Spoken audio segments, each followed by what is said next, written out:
On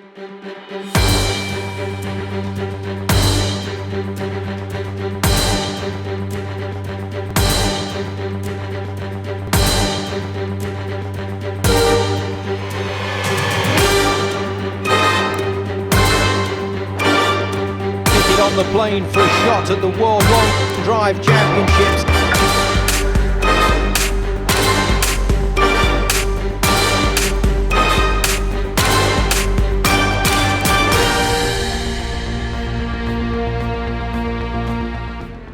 Hi, I'm Konyk, 2015 American Golf Long Drive Champion. I'm here today to give you some tips on how to hit the ball a little bit further. So the biggest fault I see with your club golfers, the guys that are struggling a little bit for distance, is what I describe as angle of attack. So what I mean by that is when people are hitting driver, they're making a similar swing to their iron shots. Alright, so basically they tend to swing the driver down at the ball as opposed to swinging the driver up at the ball. There's a couple of things you can try and do to make that positive angle of attack.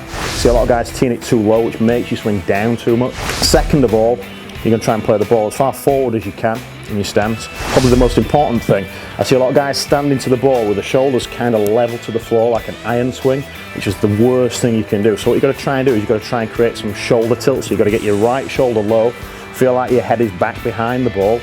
Alright, and when you've got into that position, it's about trying to maintain that position as you make your swing, and that'll encourage you to swing up at the ball.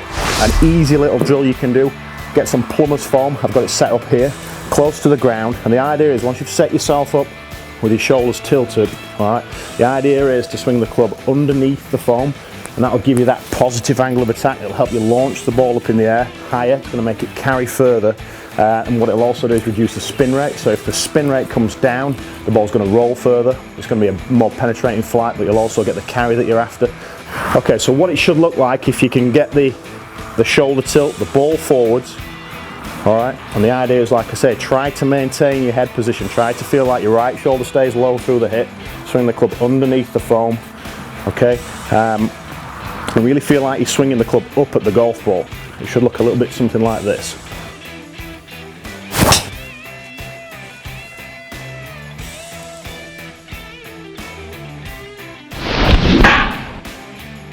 And that's how you create a positive angle of attack, get the launch angle up, spin rate down, and that should give you, a lot more yardage than you're probably getting at the moment. I got to the final via a local qualifier in an American golf shop. We hit some balls into the simulator, and probably say I was one of the best guys. This year there was a different sponsor, Windstar, in Texas, or just outside Texas. So yeah, it was a little bit different. It was actually a better grid for me. I think the fairway was a little bit more fairway rather than American football field, so it kind of suited the ball flight that I hit a little bit better, and I did all right. It was kind of a good experience. Absolutely, yeah. Grassroots, that's the best way forward, I think. It gets everyone involved. Breathe. You've got to try and breathe. A lot of guys freeze up, don't breathe properly. It's not the end of the world, whatever happens really. No one's really interested in what you're doing, they're interested in themselves, so you just got to kind of take it for what it is. Yeah, absolutely. Yeah, I'll be defending, hopefully getting a title again with any luck.